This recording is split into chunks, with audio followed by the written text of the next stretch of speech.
Welcome to the Fresno State College of Science and Mathematics.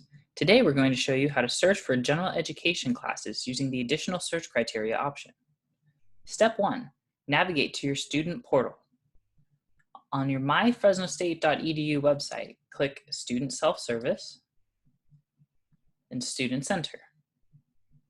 From there, click the green Search for Classes button. Ensure the correct semester is selected. Open up additional search criteria by clicking on the green arrow. Under Course Attribute, open up the list and find General Education. Under Course Attribute Value, find the area of Upper Division General Education you wish to search. Then press Search.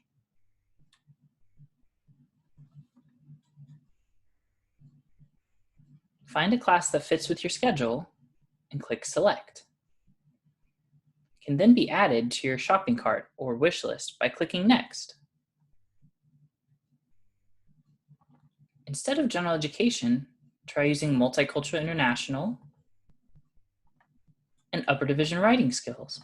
You must put those in both boxes before clicking Search.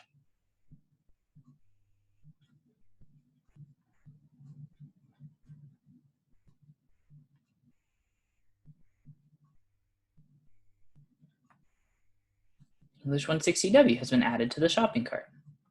You can check the box and verify your class. Looks like there's a time conflict, to choose a different time.